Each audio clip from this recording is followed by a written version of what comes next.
Hello everyone, my name is Ruijun Sum from VECG Group in University College London. Today I'll be presenting our work published in TVCG Special Issue, supporting bidirectional collaboration with unmodified immersive application using Accomplice VR. Virtual reality has become an incredibly popular medium, but the vast majority of experiences are still designed for just a single user. For 2D entertainments, softwares like Discord provide screen sharing and voice communication, enabling basic-level two-way interaction between players and spectators. However, in VR context, there remains a lack of solution enabling higher levels of participation and improved immersive experiences from the VR and asymmetric spectators. Therefore, we decided to create an asymmetric collaboration system that aims for these goals.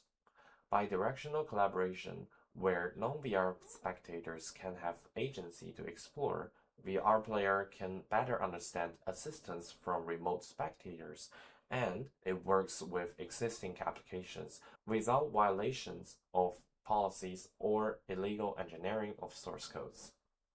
When looking at existing VR streaming systems, we found limitations in various aspects. Commercial software like Live and SteamVR Standard VR Mirror don't give viewers any agency, and the spectators remain invisible to the player. Research systems like DreamStream and TransitVR improve on this by offering viewer agency and interaction through annotations or floating avatars. However, they either struggle to handle teleportation from the VR player or require modifying the game's underlying DLL files, limiting their compatibility with existing applications and potentially violates game's policy. We built Accomplice VR to bridge this exact gap. To address this, we introduced Accomplice VR, or AVR for short. AVR is a novel streaming and remote collaboration system that requires no modification to the VR applications. The system is designed around two asymmetric roles. First, we have the pilot, who is the VR player running the game on their machine. Second, we have the co-pilot, who is the remote spectator assisting the pilot. The co-pilot can join from a desktop, a mobile device, or even another HMD. Here you can see the game Skyrim VR that shows you what will people see when using AVR. The pilot will see normal Skyrim VR's environment with being able to see co-pilot's avatar and interact with them, while the co-pilot will see a reconstructed pseudo-panorama of the pilot's view and the surrounding environment, as well as an avatar of the pilot.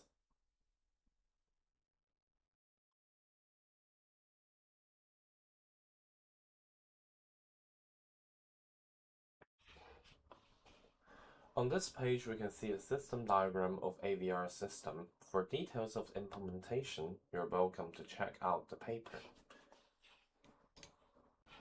The compatibility of the system is tested with more than 10 VR applications, and the rendering latency is around 300 milliseconds, shown by the red dots in this animation. The avatar interaction latency is around 30 milliseconds and is shown by the green dots. The rendering penalty of the system is negligible upon testing, which is around 3 FPS drop for Skyrim VR and around 1 FPS drop for Job Simulator. First, the design of the pilot size of the application.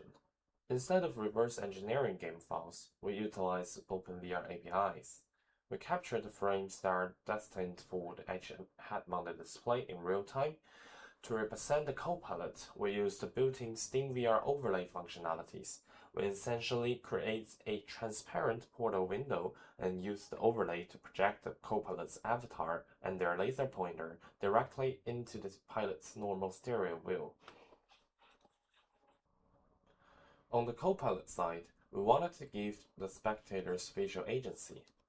AVR uses streamed video frames and head transform data to dynamically reconstruct a 3D pseudo-panoramic views.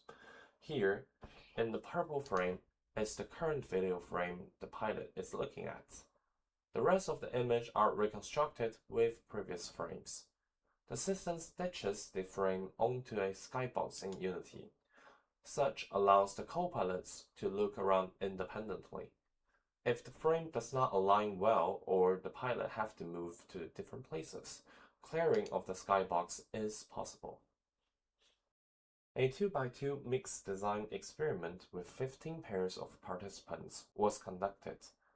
Each experiment includes a pilot and a co-pilot. The roles of participants stays the same throughout the experiment. Two conditions were introduced with random orders. The baseline is VRM, which stands for Standard VR Mirror, and the other is AVR, which is Accomplice VR. Under each software condition, two tasks are performed. We have introduced two different sets of tasks with same difficulty to mitigate learning effects. First task in the experiment is a navigation task in the game Skyrim VR. Copilots were given an instruction booklet with images paired with instructions to guide the pilot's tour around the city. The second task is an object finding task in the game Job Simulator. Another instruction booklet was given to the co-pilots, and pilots will need to find objects and interact with environment according to co-pilot's order. Measurements during the experiments are listed here, where for quantitative data, we collected a set of pilots and co-pilots user evaluations, primarily includes ease of communication and ease of understanding instruction scores when using the system. Completion time of task, co-presence, and NASA TLX were also collected. All questionnaires results are collected with 7-point Likert scales. Qualitative data measurements includes a semi-structured interview on copilots. A content analysis was conducted on the recording. Moving on to results. After running Shapiro-Wilks test, we found no statistically significant differences in task completion time between AVR and the 2D baseline. Task times were mostly dominated by in-game travel and reading instructions. However, the user evaluation metrics were highly significant. Mann-Whitney U tests were conducted on questionnaire results. Pilots reported that communication was significantly more effective with AVR. Furthermore, the ability to understand the co-pilot's instruction also shows significant differences when comparing with baseline. Being able to physically see the co-pilot's avatar pointing at a specific lever or door in 3D space instantly grounded abstract verbal commands in virtual environment. The results revealed a significant preference for AVR when it came to information provision. 80% of co-pilots felt AVR provided more spatial information than the baseline. The results show significance after conducting chi-square goodness of fit test, which has a p-value of less than 0.001. In summary, Accomplice VR significantly enhanced communication and provided richer information for spectators compared with traditional 2D spectating. The first key limitation of our system is that games that support snap or continuous locomotion via joystick may limit the co-pilot side to form panoramic views, as the HMD is not actually rotating. The second key limitation is that AVR requires active control, and such characteristic of the system sometimes lead to distractions for certain users during the task, and this was also reviewed in our semi-structured interview. In summary, Accomplice VR lowered the barrier to social interaction in single-player VR titles without requiring any underlying code modifications. We have made the code open source and available on GitHub, which you can access via the link shown. Thank you so much for your time, and you may learn more about our work from our paper.